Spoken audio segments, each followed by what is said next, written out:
नमोस्तु नमोस्तु नमोस्तु। नमो अरिहंताणं, नमो सिद्धाणं, नमो ऐर्याणं, नमो वज्रायाणं, नमो लोये सव्यसाहु। ओंकारं बिन्दुसंयुक्तं नित्यं ध्यायन्ति योगिनः कामदं मोक्षदं चैव ओंकाराय नमो नमः। अविरल शब्दघनो विप्रक्षालित सकल भूतलमलकलंका मुनिभिरुपासित तीर्था सरस्वती हरतु नो दुरितान्।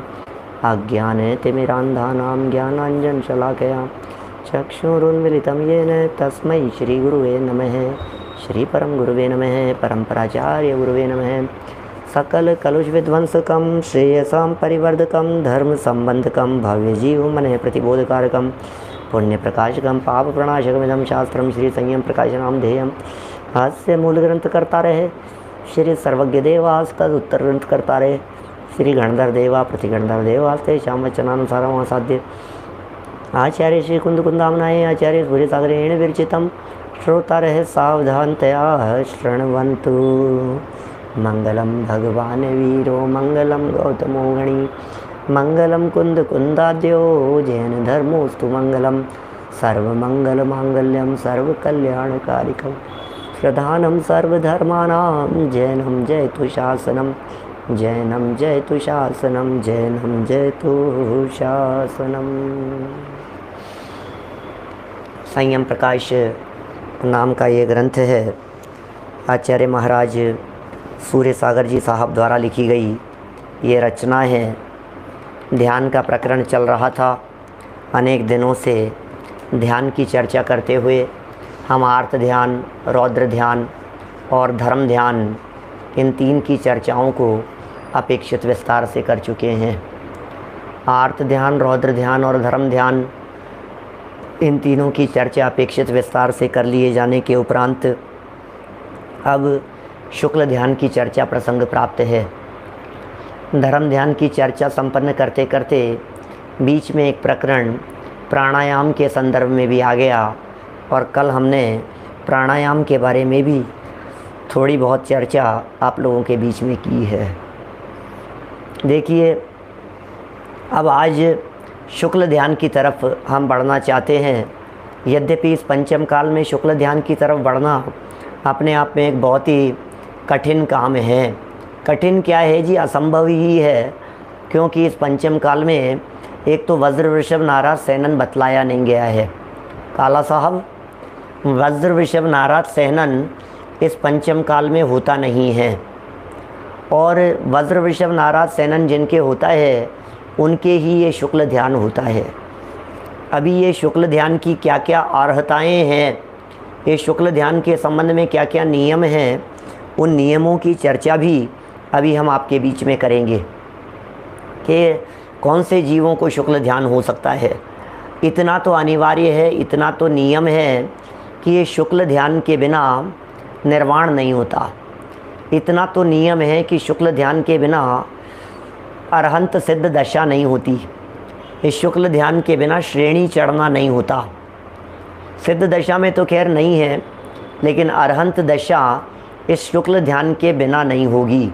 और अरहंत बनने का मार्ग वो भी शुक्ल ध्यान के बिना नहीं होगा। ये सब नियम हैं इस तरह के। ये बड़ी अद्भुत बातें हैं जो यहाँ शुक्ल ध्यान के संदर्भ में आज हम आप लोगों के बीच में प्रारंभ कर रहे हैं।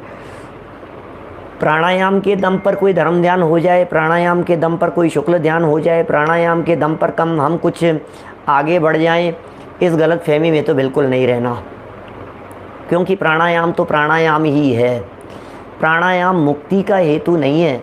प्राणायाम मुक्ति प्राप्ति में मार्ग है। धर्म ध्यान को भी मार्ग कहा गया है और शुक्ल ध्यान को भी मार्ग कहा गया है। शुक्ल ध्यान उत्तम ध्यान है। शुक्ल ध्यान में जो ध्यान रूपी अग्नि है वो बहुत तेज़ स्पीड से चलती है। शायद मैंने एक आध दिन पहले आप ही लोगों के बीच में चर्चा की है, जहाँ तक मुझे ध्यान आ रहा है आप ही लोगों के बीच में की होगी। इसी प्रकरण में चलती हुई जो एरोप्लेन है वो एकदम जब टेक ऑफ करता है तो क्या स्पीड पकड़ लेता है, उस स्पीड की हमने बात की है। माने जब तक वो स्पीड नहीं होगी ना, तब तक काम नहीं होगा। वज्र वृषभ नाराज सेनन तो किसी का हो ही नहीं सकता है, दिखाई देने की सवाल ही नहीं है वैभव जी। इस पंचम काल में मोक्ष की तो कल्पना ही संभव नहीं है, क्योंकि वज्र वृषभ नाराज सेनन हो ही नहीं सकता है। अरे वज्र वृषभ नाराज सेनन ही नहीं, इस पंचम काल में सिर्फ 3 ध्यान कहे हैं अंत के। माने देखिए, जहाँ गोमटसार आदि ग्रंथों में इनकी चर्चा की है ना, सेनन वगैरह की चर्चा की है, या स्वर्ग में जाने वालों की चर्चा की है, नरक में जाने वालों की चर्चा की है। संजय जी भाई साहब, मैं उसके आधार पर एक सिद्धांत और एक तर्क देकर के आपके सामने बात कर रहा हूँ कि वर्तमान 6 प्रकार के सेनन हैं, है ना। 6 प्रकार के सेननों में से 3 प्रकार के सेनन जो उत्तम सेनन कहलाते हैं, ये उत्तम सेनन बहुत उत्कृष्ट जीवों के होते हैं। और जो हीन सेनन हैं वीरेंद्र जी साहब, जो 3 हीन सेनन हैं, वो हीन सेनन पाप कर्म के उदय वालों के कहलाते हैं, ऐसा समझ लो। उत्तम सेनन विशेष पुण्य वालों के, हीन सेनन हीन पुण्य वालों के। अब प्रश्न हमारा ये है कि वर्तमान में इस पंचम काल में सेनन कौन सा होता है, क्या कहना है इस संबंध में राजेश जी शाह साहब। इस पंचम काल में कौन सा सेनन हो सकता है, और इन सेननों के आधार पर ही ऊपर स्वर्ग में जाने और नरक में जाने वालों की चर्चा की है। जैसे देखिए, बात ऐसी कही, अंतिम सेहनन वाला, 6ठे सेहनन वाला 8वें स्वर्ग तक जा सकता है, 5वें सेहनन वाला 12वें स्वर्ग तक जा सकता है, 4थे नंबर के सेहनन वाला ये 16वें स्वर्ग तक जा सकता है। क्या समझना क्या कह रहे हैं, है ना। पहले नंबर का, दूसरे नंबर का, तीसरा, चौथा, 5वां और 6ठा, 6 सेनन है, बराबर। अभी इन 6 सेननों में जो 6ठे नंबर वाला सेनन है, असंप्राप्त सर्पाटिका, असंप्राप्त सर्पाटिका नाम का 6ठा सेनन, 6ठे सेनन वाला जीव 8वें स्वर्ग तक जा सकता है।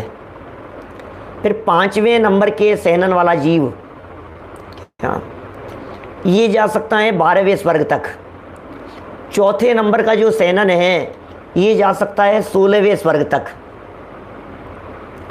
फिर तीसरे नंबर के सेनन वाला है, ये जा सकता है 9वें ग्रेवेक तक। क्या फिर दूसरे नंबर वाला है, ये जा सकता है ग्रेवेकों से ऊपर। समझ में आ रही है बात। माने पहले नंबर वाला जो व्यक्ति होता है, वो निर्वाण प्राप्ति का अधिकारी होता है। उत्तम संगननस्य एकाग्र चिंता निरोधो ध्यानमांतर मुहूर्तात्।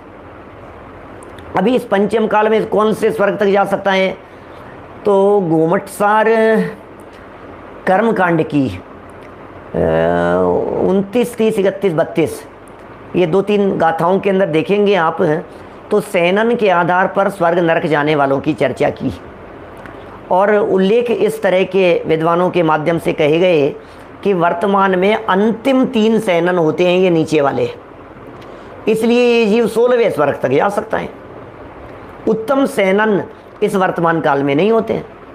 तो इससे भी ये बात सिद्ध हो गई कि अभी हमारे इस पंचम काल में 4थे नंबर का सेनन हो सकता है। क्या सेनन 6 होते हैं, 6 प्रकार के सेनन हैं। ये तो हमने जब अभी बीच में क्या पढ़ाया था आपको, समय सार की 49 नंबर गाथा की जब हमने चर्चा की थी, उस समय भी हमने आपको इस प्रकरण को थोड़ा बहुत पढ़ाया था। समय सार की 49 नंबर की गाथा के समय ध्यान होना ही चाहिए आप लोगों को। थी ना गाथा, क्या थी? अरसमरूवम गंधम अवत्तम चेदना गुणमसदम जाणलिंग गहणम जीवम निर्दिष्ट संठाणम। अनिर्दिष्ट संस्थान की चर्चा थी, वहाँ सेहनन की चर्चा नहीं थी। सो कोई बात नहीं, 6 प्रकार के संस्थान होते हैं, 6 प्रकार के सहनन होते हैं। संस्थान होता है शरीर का आकार, वो शरीर का आकार कहलाता है संस्थान। और एक होता है सहनन, सहनन होता है बर्दाश्त करने की पावर। अभी अपने चौथे या 5वें नंबर का सहनन हो सकता है। क्या सहन करने की सामर्थ्य को सहनन कहते हैं। कितना सहन कर पा रहा है ये व्यक्ति, कितना बर्दाश्त कर पा रहा है, इसकी पावर कितनी है। वर्तमान में कोई मुनि भी होगा ना तो 16वें स्वर्ग से ऊपर नहीं जा सकते हैं। मुनि लिंगधारी भी 16वें स्वर्ग से ऊपर नहीं जा सकते। पता कैसे चलेगा? तो अभी अपने को क्या पता, अपने को कैसे मालूम चलेगा? वज्र वृषभ नाराज सहनन, वज्र नाराज सहनन, नाराज सहनन, अर्ध नाराज सहनन, कीलक सहनन, है ना, क्या नाम है इसका, असंप्राप्त सर्पाटिका सहनन। अब ये अपने को तो पता नहीं लगता है, हमें तो यही पता नहीं है। अरे अच्छा, मैं आपसे पूछता हूँ, चलिए आपकी शुगर कितनी है दिनेश सिंह जी साहब, कि क्या पता? सचिन लुवाड़िया जी, आपका बीपी कितना है अभी इस समय, कि मुझे क्या पता? आपका कोलेस्ट्रॉल कितना है, कि मुझे क्या मालूम? कि कहीं हम नहीं बोल सकते हैं, शरीर के अंदर की मोटी मोटी बातें ही नहीं बोल सकते हैं। तो सहननों की जो सूक्ष्म चर्चाएं इंटरनल जो कही गई है, वे हमारे बस की बात नहीं है उन चीज़ों को पकड़ पाना। लेकिन मोटा मोटा इतना तो अपने को समझ में आ ही रहा है कि आचार्यों ने जब हमें 16वें स्वर्ग तक जाने तक की बात कही है इस पंचम काल में, तो फिर इसका मतलब चौथे प्रकार का सहनन हो सकता है। अब 5वां हो सकता है, छठा तो नियम से नहीं है ना, क्योंकि छठा जो सहनन कहा है ना, असंप्राप्त सर्पाटिका सहनन, ये छठा सहनन तो 2 इंद्रिय जीव के कहा है, विकलत्रयों के कहा है ये छठे प्रकार का सहनन। ऐसा है जैसे लट चल रही है, 2 इंद्रिय लट चल रही है, और हमने इसको उंगली टच कर दी, टुकड़े हो गए उसके, ऐसा सहनन होता है। सबसे लास्ट वाला सहनन इतना कमज़ोर होता है, उंगली टच करने मात्र से टिक टुकड़े हो गए। तो ऐसा हीन सहनन तो नहीं है। हड्डियां कांच की भी क्या कहें, गिरते ही हड्डियां चूरा चूरा हो जाए, ये सहनन कमज़ोर हैं और क्या कहेंगे। अभी आजकल कितनी चर्चाएं करते हैं लोग कि ये पंचम काल चल रहा है साहब, पंचम काल के अंदर तो सहनन बहुत कमज़ोर है, इस पंचम काल के अंदर ऐसा सहनन भी तो नहीं है, मुनि बनने जैसी योग्यता भी तो नहीं है, इस काल के अंदर कहाँ इतनी उत्कृष्टता। ऐसी बातें करते हैं, सहनन की चर्चाएं करते रहते हैं लोग। सहनन से कोई मोक्ष हो जाता होगा ऐसा नहीं है, क्योंकि यदि पहले नंबर के सहनन वाला, जिसे वज्र वृषभ नाराज सहनन कहकर के पुकारा गया है, वो उत्तम सहनन वाला जीव यदि निर्वाण की प्राप्ति करने का अधिकारी है, तो उसी सहनन जैसी योग्यता वाला जीव 7वें नरक में जाने का अधिकारी होता है। क्या मतलब? वज्र वृषभ नाराज सहनन वाला व्यक्ति ही निर्वाण प्राप्त कर सकता है, और वज्र वृषभ नाराज सहनन वाला व्यक्ति ही 7वें नरक में जा सकता है। अभी यदि आपको निर्वाण नहीं हो सकता है तो आप शुक्र मनाइए, आपको 7वां नरक भी नहीं हो सकता है। बस कितनी, अभी इससे ज़्यादा अच्छी बात और क्या हो सकती है कि साहब निर्वाण नहीं है, तो तुम काहे को टेंशन ले रहे हो? निर्वाण नहीं है। यदि निर्वाण नहीं है तो 7वां नरक भी तो नहीं है क्या? निर्वाण नहीं होने के साथ साथ में 7वां नरक भी नहीं है। चलिए खैर, शुक्ल ध्यान की चर्चा को थोड़ा बहुत हम प्रारंभ करते हैं। देखिए 645 नंबर का ये पेज है, यहाँ से हम देखते हैं क्या बात कहना चाह रहे हैं। 645 नंबर का पेज, और वही ज्ञानार्णव की गाथा यहाँ प्रस्तुत की है, उसी गाथा को हम यहाँ आपके बीच में समझाने का प्रयत्न करते हैं।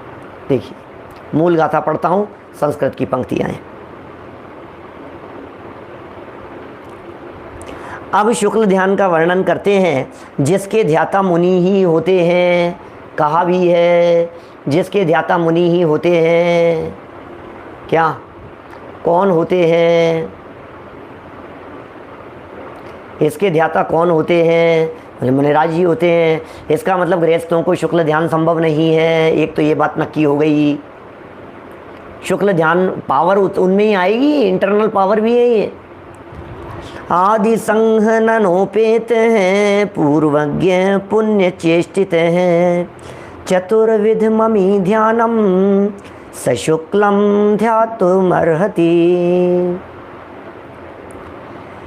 छद्मस्थ योगिना मध्ये द्वे शुक्ले प्रकीर्तिते, द्वे त्वन्ये क्षीण दोषणाम केवल ज्ञान चक्षुषाम।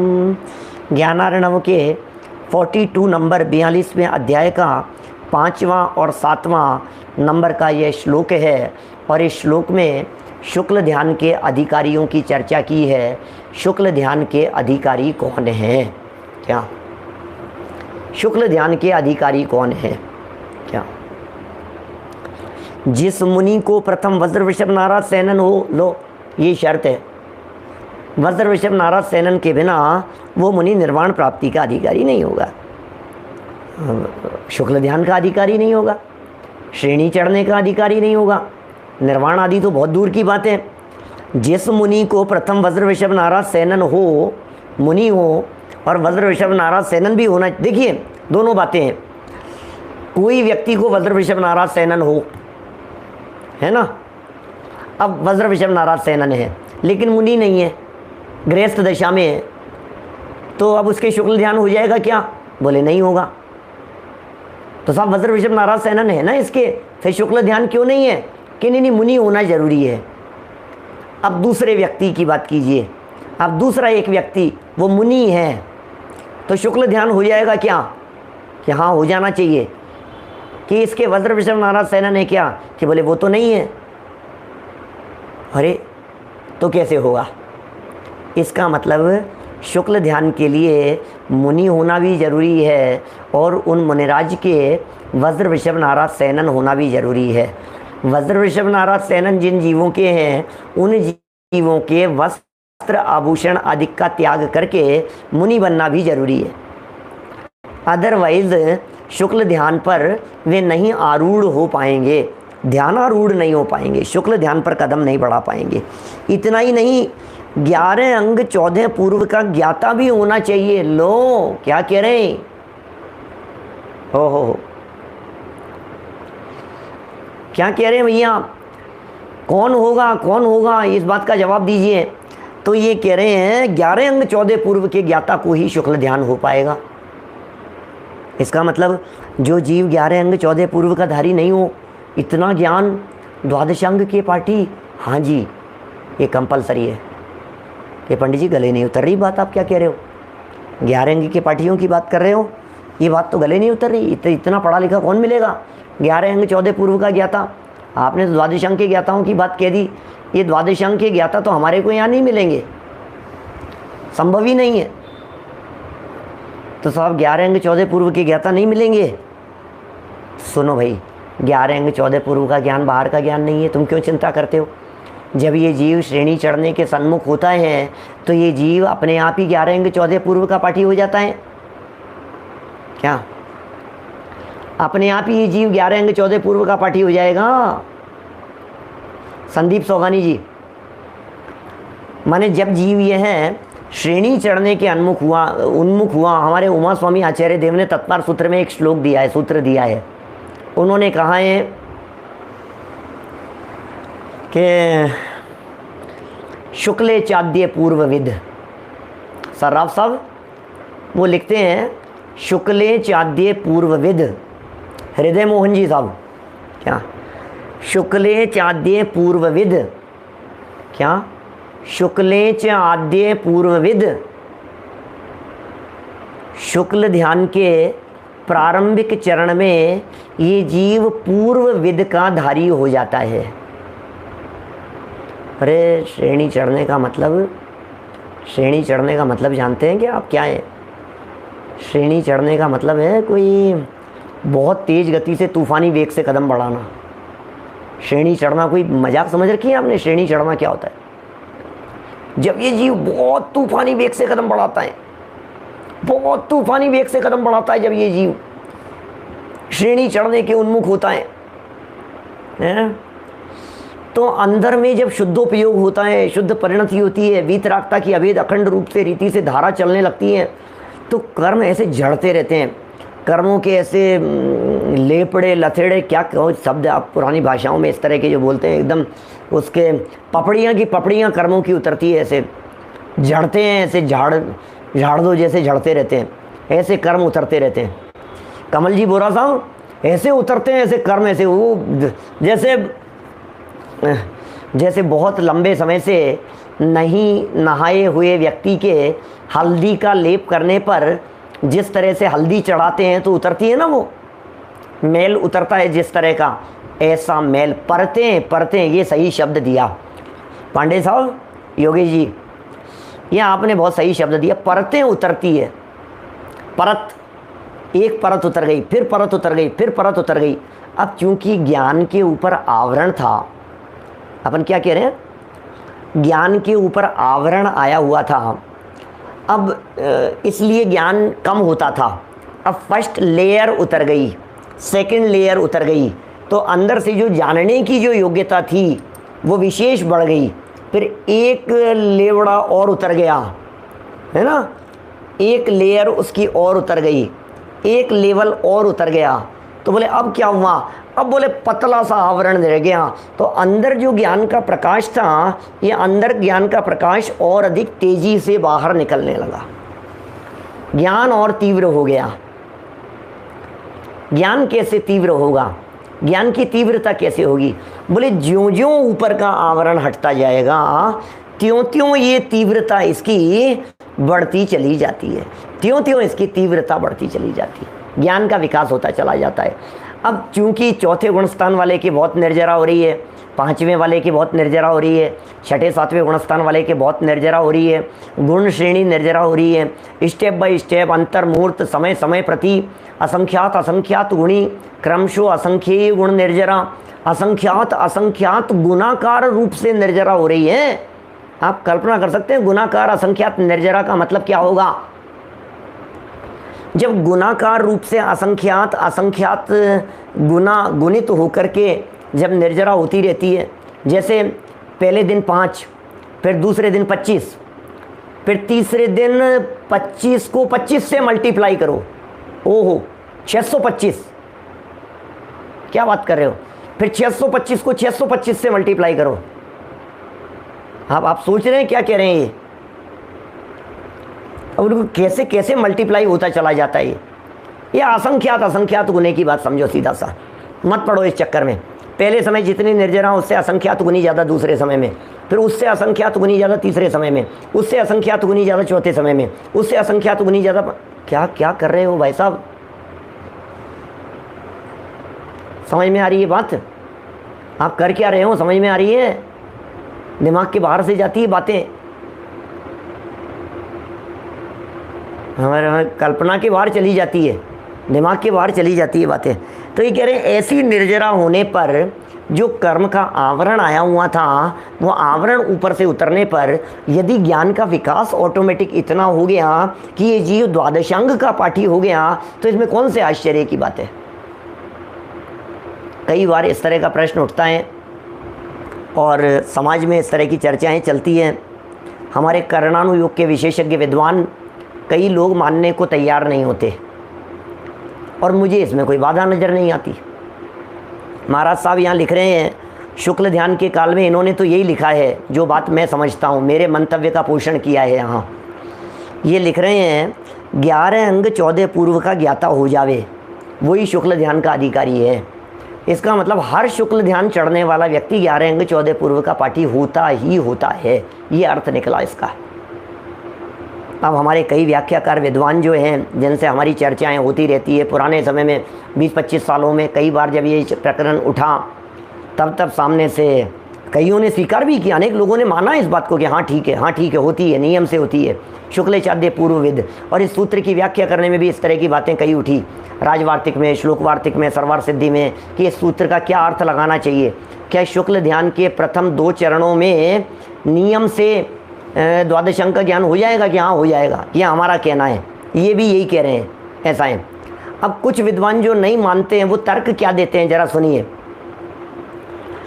राजकुमार जी अजमेरा साहब, वो तर्क ये देते हैं कि शिवभूति मुनिराज उनको कैसे हो गया।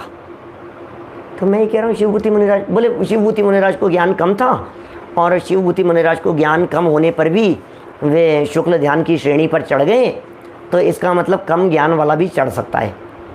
अरे भाई, शिवभूति मुनिराज को ज्ञान कम था, कौन सी भूमिका में कम था? क्षयोपशम कम था, कौन सी भूमिका में कम था? जब वे श्रेणी चढ़ने के उन्मुख हुए, जब सप्तम गुणस्थान के दूसरे चरण में आ गए, जब 8वें गुणस्थान तक पहुंचने की स्थिति हो गई, तो नियम से उनके अंदर में इतनी कर्मों की निर्जरा हुई ही होगी कि वे द्वादशांग के ज्ञाता हो गए। पता थोड़ी ना लगता है।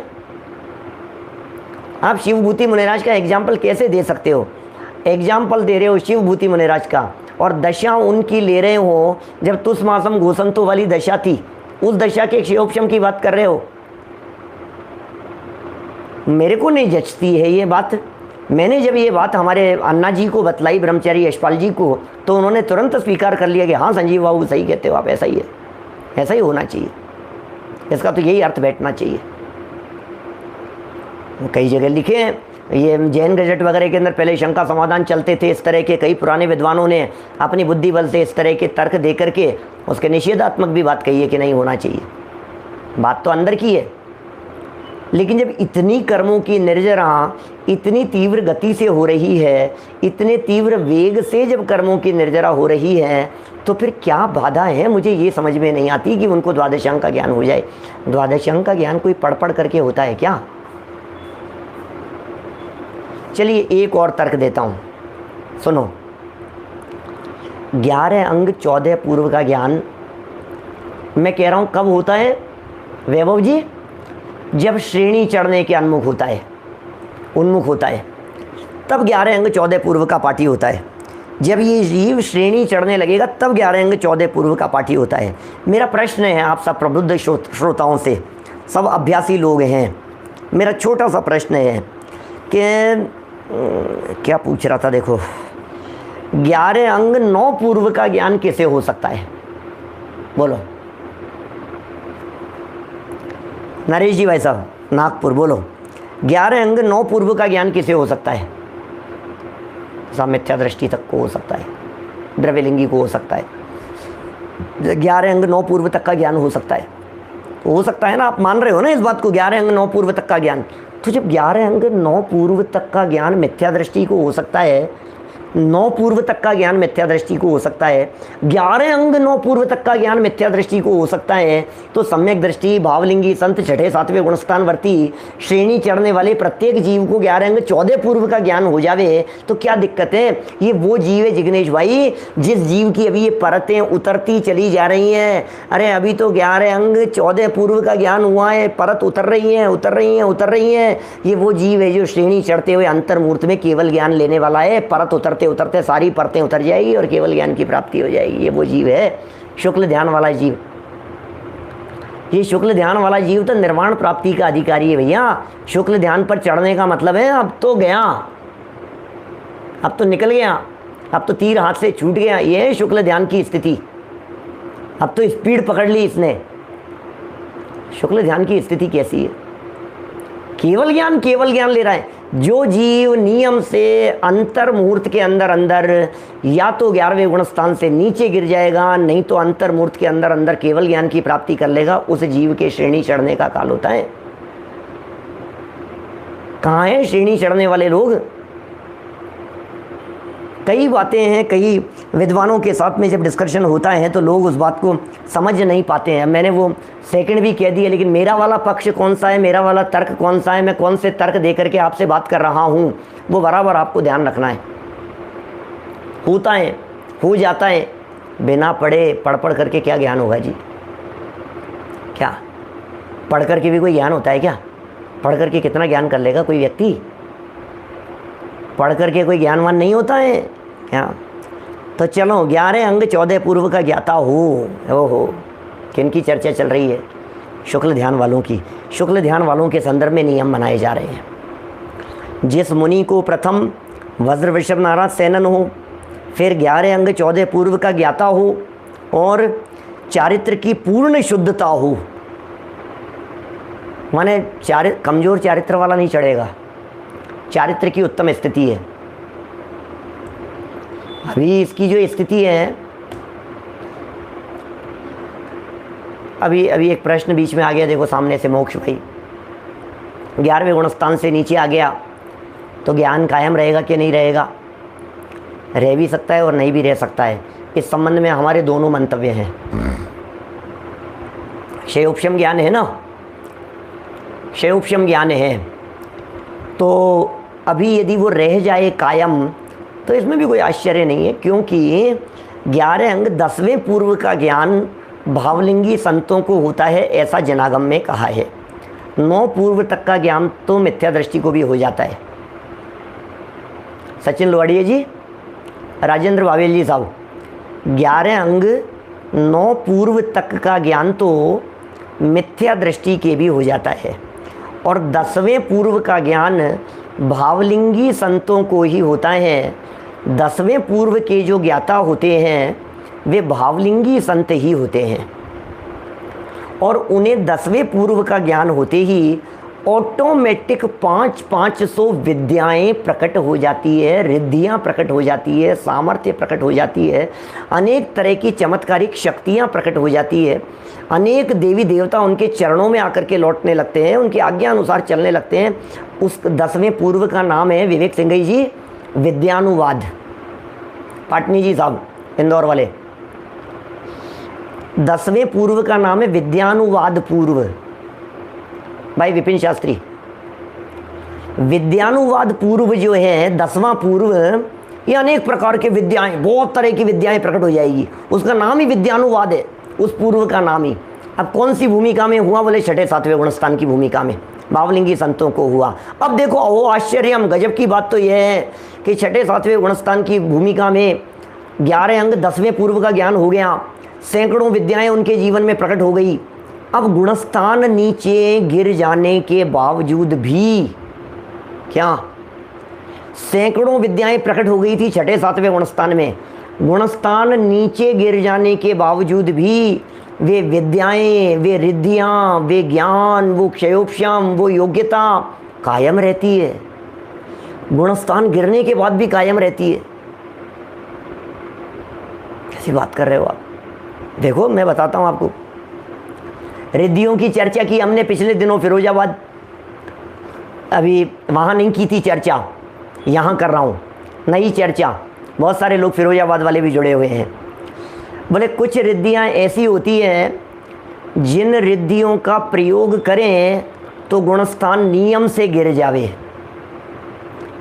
कुछ रिद्धियाँ ऐसी होती हैं जिन रिद्धियों का प्रयोग कर लेने पर भी गुणस्थान गिरता नहीं है, और कुछ रिद्धियाँ ऐसी होती हैं जिनका गुणस्थान गिर जाने पर भी रिद्धियाँ कायम रहती है। 3 बातें कह दी मैंने, क्या 3 बातें कह दी रिद्धियों के संदर्भ में। बड़ा सुनना, वापस बोलता हूँ, 3 महत्वपूर्ण वाक्य कहता हूँ रिद्धियों के बारे में। कुछ रिद्धियाँ ऐसी होती हैं जिन रिद्धियों का प्रयोग करने पर गुणस्थान नहीं गिरेगा, जैसे 6ठे 7वें गुणस्थान की भूमिका में मौजूद मनः पर्यय ज्ञान रिद्धि, मौजूद कह रहा हूँ, उपयोग 6ठे गुणस्थान में होता है। मनः पर्यय ज्ञान रिद्धि का गुणस्थान तो नहीं गिरा, रिद्धि का प्रयोग कर लेने के बावजूद भी, हैं ज्ञानचंद जी बाबूजी साहब, रिद्धि का प्रयोग किया उन्होंने, मुनिराज ने, गुणस्थान तो नहीं गिरा। जैसे आहारक रिद्धि, आहारक रिद्धिधारी मुनिराज हैं। कौन से गुणस्थान वाले हैं? कि मुनिराज 6ठे 7वें गुणस्थान वाले हैं, और आहारक रिद्धि जहाँ उपयोग में ली जाती है वो 6ठा गुणस्थान है। 6ठे गुणस्थान में आहारक रिद्धि का प्रयोग होता है। आहारक रिद्धि का प्रयोग होता है तब क्या होता है? मस्तक से पुतला निकलता है, और वो पुतला निकल करके एक हाथ प्रमाण चारों तरफ घूम फिर करके शंका के समाधान के लिए तीर्थ वंदना के विकल्प से जाता है, लौट करके आ जाता है। तो गुणस्थान गिरता है क्या कि नहीं? तो रिद्धि का प्रयोग उसी गुणस्थान, बोले हो सकता है मुनिराज रिद्धि का प्रयोग कर सकते हैं। अरे और तो और क्या बात बतलाऊं, केवल ज्ञान नाम की जो रिद्धि है ना, 64 रिद्धियों में पहली रिद्धि, वो रिद्धि तो अनंत भगवान की होती है, ये कोई गुणस्थान गिराने वाली थोड़ी ना। तो पहला वाक्य हो गया, मैंने 3 वाक्य बोले थे। पहला वाक्य, रिद्धि का प्रयोग करने पर गुणस्थान नहीं गिरता। दूसरा वाक्य, यदि रिद्धि का प्रयोग कर लेवे, क्या रिद्धि का प्रयोग कर लेवे तो गुणस्थान नियम से गिर जावे। ऐसे भी उदाहरण आपको मिल जाएंगे। रिद्धियों का प्रयोग करना शुरू कर दिया, बोले गुणस्थान गिर गया। नंबर 3, गुणस्थान गिर जावे उसके बावजूद भी रिद्धियां नहीं गिरे।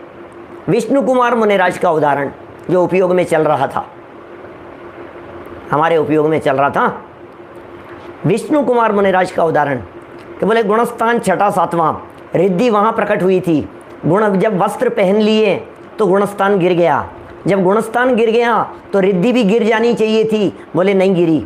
गुणस्थान गिर जाने के बावजूद भी रिद्धि कायम रहती है। रुद्र के जीव होते हैं, नारद और रुद्र जैसे जीव 6, 7वें गुणस्थान की भूमिका में 11 अंग 10वें पूर्व विद्यानुवाद के वे ज्ञाता हो जाते हैं, ऐसा नियम है। जो रुद्र होते हैं ये नियम से 11 अंग 10वें पूर्व माने विद्यानुवाद पूर्व के ज्ञाता हो जाते हैं, और फिर वहाँ से नीचे गिरते ही गुणस्थान तो गिर गया लेकिन रिद्धियाँ कायम रहती है, शक्तियाँ कायम रहती है, विद्याएं इनकी दास बनी हुई रहती है। ऐसी होती है स्थिति। तो खूब प्रयोग करते हैं उनका, विद्याओं का प्रयोग भी करते हैं, दुरुपयोग भी करते हैं, उपयोग भी करते हैं, षड्यंत्र भी रचते हैं, इस तरह की बातें हैं। तो सिद्ध हो गई ये बात। अब फिर मैं अपने पॉइंट पर आता हूँ। जब मिथ्या दृष्टि अवस्था में भी ये इस प्रकार की विद्याएं हो सकती है, इस प्रकार की रिद्धियाँ हो सकती हैं, इस प्रकार की रिद्धियाँ कायम रह सकती हैं, अनेक प्रकार की शक्तियाँ कायम रह सकती हैं, ज्ञानावरणी की योग्यता से होने वाली अनेक प्रकार की शक्तियाँ रिद्धियाँ कायम रह सकती है। तो फिर श्रेणी चढ़ते काल में जो जीव अंतर्मूर्त में केवल ज्ञान प्राप्त करने वाला है उसके लिए, अरे उमा स्वामी महाराज सूत्र में कह ही रहे हैं ना, सूत्र का अर्थ करो ना सीधा सीधा। सूत्र क्या कह रहा है, मूल व्याख्याकार क्या कह रहे हैं, हमारे आचार्य देव क्या बोल रहे हैं? आचार्य देव ये कह रहे हैं, शुक्ले च आद्य पूर्वविद, शुक्ल ध्यान की दशा में ये जीव पूर्वविद हो जाता है। सन्मति जी साहब कोलारस से बोलो। शुक्ल ध्यान के पहले दूसरे चरण में ये जीव पूर्वविद द्वादशांग का ज्ञाता हो जाता है। ये है गजब की बात, द्वादशांग का ज्ञाता हो जाता है। नहीं सब नहीं होते, सब नहीं होते, अरे सब होते हैं, सब होते हैं।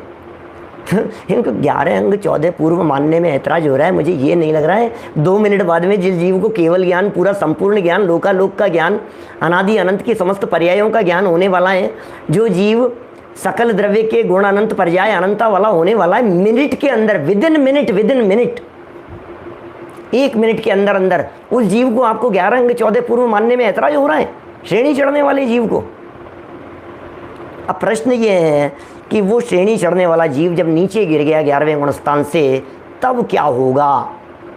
तो फिर हम ये कह सकते हैं क्षयोपशम की दशा है, कदाचित कुछ ज्ञान रहे और कदाचित कुछ ज्ञान हीनता को प्राप्त हो जावे। दोनों प्रकार की परिस्थितियां वहाँ अपने को समझनी चाहिए, जाननी चाहिए। क्या है? जिस मुनि को, शुक्ल ध्यान के अधिकारी कौन है? शुक्ल ध्यान किसको होगा? कोई व्यक्ति ये कहे मैं शुक्ल ध्यान पर चढ़ जाऊंगा, मैं शुक्ल ध्यान पर चढ़ जाऊंगा, मुझे शुक्ल ध्यान हो जाएगा, हैं, मैं चढ़ रहा हूँ भैया। नहीं, होता ही नहीं है, इस काल में होता ही नहीं। शर्तें लगा दिए हैं यहाँ, नियम बतला दिए हैं यहाँ। क्या क्या बातें कह दी? प्रथम तो वज्र वृषभ नाराज सेनन चाहिए, एक चीज़, ये शरीर की स्थिति हो गई।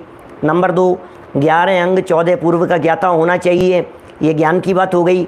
नंबर 3, चारित्र की पूर्ण शुद्धता हो, और फिर वह मुनि इस शुक्ल ध्यान के चारों भेदों को धारण करने में समर्थ हो सकता है। क्या शुक्ल ध्यान के चारों भेदों को धारण करने में कौन जीव समर्थ हो सकता है? कि वज्र वृषभ नाराज सेनन, ये शरीर की बात हुई, फिर ज्ञान की बात हुई, और फिर चारित्र की बात हुई, और चारित्र की पूर्णता जिसके हो, पूर्ण शुद्धता जिसके हो। अब चारित्र की शुद्धता जहाँ होती है ना, उस जीव के नियम से श्रद्धा की शुद्धता होती है। जिस जीव के क्या, जिस जीव के चारित्र की शुद्धता होती है, पूर्ण शुद्धता होती है, उस जीव के उसके पहले श्रद्धा की शुद्धता नियम से होती है। ये सामने से चर्चा चल रही है कि शपक श्रेणी वाला जो है वो जीव तो नहीं गिरेगा भैया, शपक श्रेणी वाला, लेकिन उपशम श्रेणी वाला जीव नियम से गिरेगा। अभी इसमें भी थोड़ा सा एक नियम समझना क्या है। उपशम श्रेणी वाला तो नियम से गिरता है क्या, और शपक श्रेणी वाला नियम से नहीं गिरता है क्या। दो बातें हो गई। उपशम श्रेणी वाला जीव नियम से गिरता है, शपक श्रेणी वाला जीव नियम से नहीं गिरता है। लेकिन क्षायिक सम्यक दृष्टि जीव, ध्यान देना, क्षायिक सम्यक दृष्टि जीव यदि उपशम श्रेणी चढ़ जाए तो वो क्षायिक सम्यक दृष्टि जीव उपशम श्रेणी चढ़ने पर वो भी गिर जाता है। हो सकता है कुछ नए नए लोगों को थोड़ा सा भारीपन सा लग रहा हो, लगना तो नहीं चाहिए, अरे कोई बात नहीं, लगे तो लगे। एक बार यदि हम इन बातों को धीरे धीरे सुनेंगे, समझेंगे, अरे श्रेणी, उपशम श्रेणी, शपक श्रेणी, ये शब्द ही यदि हमारे कान में पड़ रहे हैं तो धीरे धीरे धीरे धीरे करके सब बातें समझ में आने लग जाएगी। सुनते रहो बस, नहीं लग रहा किसी को भी, मुझे मालूम है सब लोगों को समझ में आ रही है बात, विषय ही सरल है। मुझे यहाँ ये कहना है, ज्ञान भी निर्मल है, श्रद्धान भी निर्मल है, चारित्र भी निर्मल है, और बाहर में शरीर की स्थिति भी निर्मल है। नरमेंद्र जी साहब कोलारस, बोलो। चार बातें हो गई ना, यहाँ जो चार शब्द दिए हैं मैं उनमें से अलग अलग बात लेना चाह रहा हूँ। इसका मतलब ऐसा नहीं है किसी को ज्ञान नहीं होगा और फिर भी वो श्रेणी चढ़ जाएगा, बोले नहीं होगा। किसी को श्रद्धान नहीं होगा फिर भी श्रेणी चढ़ जाएगा, बोले ऐसा नहीं होगा। किसके पूर्ण निर्मल चारित्र नहीं होगा वो भी श्रेणी चढ़ जाएगा, बोले ऐसा नहीं होगा। किसी के ये वज्र वृषभ नाराज सेनन नहीं होगा फिर भी श्रेणी चढ़ जाएगा, बोले ऐसा नहीं होगा। ख्याल में आती है बात? तो चार बातें, अब चार बातें कैसे लेना, श्रद्धा, ज्ञान, चारित्र और शरीर। शरीर से लिया, सबसे पहले शरीर से, बाहर से तो वज्र वृषभ नाराज सेनन, फिर श्रद्धा, ज्ञान और चारित्र, इन तीनों को भी ले लिया। ये देखो, अब जरा इन वाक्यों को वापस देखिए तो आपकी बात वापस स्पष्ट होगी। क्या कह रहे हैं, जिस मुनि को, इसमें मुनि पन्ना भी आ गया। अभी एक स्टेप और बतलाऊं, एक स्टेप और देखिए। जिस मुनि को, तो मुनि बहिरंग नग्नता है क्या, मुनि बहिरंग में नग्नता है, और वज्र वृषभ नाराज सेनन अंतरंग का सेनन है। समझ में आ रही है बात? क्या ख्याल में आई? मुनि जो है ना, क्या, एक तो बहिरंग से नग्नता, मुनिपना, और दूसरी बात अंतरंग से वज्र वृषभ नाराज सेननपना। तो अंदर का स्ट्रॉन्गनेस हो गया, अंदर से स्ट्रॉन्ग है। अरे पहले तो हड्डियों की मजबूती चाहिए कि नहीं, हड्डियाँ बहुत मजबूत है। वज्र वृषभ नाराज सेनन, वज्र की हड्डियाँ जैसा, बजरंग बली जैसा, हनुमान जी जैसा, बाहुबली जैसा। पहले कही ये बातें, दोबारा यहाँ कहने की अपेक्षा नहीं है। कह दूँ, वापस सुन लो, कोई बात नहीं। देखो, हनुमान जी का प्रसंग किससे छिपा हुआ है, सबकी जानकारी में होना ही चाहिए। अंजना जो थी, सती अंजना, हनुमान जी की माँ, हम सबको मालूम है कि पवनंजय के का संतान या हनुमान का जीव गर्भ में पल रहा था, और सास ससुर ने लांछन लगा करके यहाँ से निकाल दिया। सास ससुर ने निकाल दिया, माता पिता ने रखने से इनकार कर दिया, दर दर की ठोकरें खाती रही। फिर मामा के यहाँ, और फिर वो पुत्र ने जन्म दिया, पुत्र को जन्म दिया। मामा के साथ में विमान में बैठ करके आ रही थी, और मामा गोद में खिला रहे थे। हनुमान ने जन्म लिया था, और जन्मा हुआ वो बालक गोद से चंचलता के कारण उछल करके नीचे गिर गया, आसमान से जाते हुए विमान में से, और नीचे शिला पर गिरा और शिला चूर चूर हो गई। वो घबरा गए ऊपर से, और नीचे उतर करके देखा तो शिला जो है ना वो टुकड़े टुकड़े हो गए थे, और बच्चा जो है खिलखिला करके हंस रहा था। वज्र वृषभ नारद सेनन वाले थे। प्रद्युम्न कुमार की भी यही स्थिति थी। प्रद्युम्न कुमार जो है, इस प्रद्युम्न कुमार का जन्म होते ही, ये श्री कृष्ण के बेटे थे प्रद्युम्न कुमार। प्रद्युम्न कुमार श्री कृष्ण के बेटे थे, और जन्म होते ही अब ये 3 खंड के अधिपति, लेकिन दुश्मन देखो, पाप कर्म का उदय देखो, बैरी उठा करके ले गए, दुश्मन उठा करके ले गए, और उठा करके ले गए तो जान से मार देने की सोचा, फिर कोई कारण बना तो सोचा कि क्या करें, तो उस बच्चे को लिटा दिया। छोटा सा जन्मा हुआ बालक, आज का जन्मा हुआ 1 आध दिन का बालक, और उसके ऊपर बहुत बड़ी ऐसे विशाल शिला उसके ऊपर रख दी, ढक दिया उसको, प्रद्युम्न कुमार को। मर जाएगा बच्चा। आज के जन्मे हुए बालक के ऊपर यदि आप 100, 200, 500 किलो की, 500 किलो की, 1000 किलो की यदि कोई ऐसे विशाल शिला, पहाड़ का पहाड़ उठा करके उसके ऊपर रख दो, शिलाखंड, तो क्या करेगा वो बच्चा? मर जाएगा। तो मारने के प्रयास से वो तो करके चला गया, और फिर बाद में क्या हुआ, वो बच्चा मरा नहीं, वो जब श्वास लेता था ना तो क्या होता था, वो शिला हिलती थी। जिनके सांस लेने मात्र से वो शिला हिलती थी, प्रद्युम्न कुमार वज्र वृषभ नारद सेनन वाले थे। निर्वाण गए, निर्वाण की प्राप्ति हुई है। यहाँ प्रद्युम्न कुमार, शंभु कुमार, प्रद्युम्न कुमार, सब निर्वाण की प्राप्ति हुई है। इन्होंने कहाँ से? शायद गिरनार से मोक्ष गए हैं। अब आप सोचिए, ये वज्र वृषभ नारद सेनन समझा रहा हूँ मैं आपको इतना। अब ये अंतर की पावर है, तो अंदर से तो कोई जीव पावरफुल हो, एक बात तो ये हो गई। दूसरी बात, अंदर से पावरफुल है, लेकिन बाहर में नग्न दिगंबर दशा है या नहीं है, ये बताओ, वो भी जरूरी है। तो अंतरंग से शरीर की पावर, बहिरंग से वस्त्राभूषण का निषेध, 2 हो गए। जिस मुनि को प्रथम वज्र वृषभ नारद सेनन हो, फिर अंदर ज्ञान की क्या पोजीशन है? बाहर में कपड़े नहीं है, अंदर में हड्डियां मजबूत है।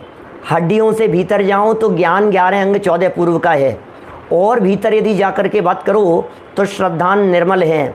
अंतरंग चारित्र की यदि बात करो तो परिपूर्ण शुद्ध निर्मल चारित्र है। इतनी बातें चाहिए शुक्ल ध्यान के अधिकारी होने के लिए। श्रेणी चढ़ने वाले जीव, शुक्ल ध्यान वाले जीवों के लिए इतनी प्रकार की पात्रताएं चाहिए। इतनी पात्रताओं के बिना श्रेणी चढ़ना संभव नहीं होता।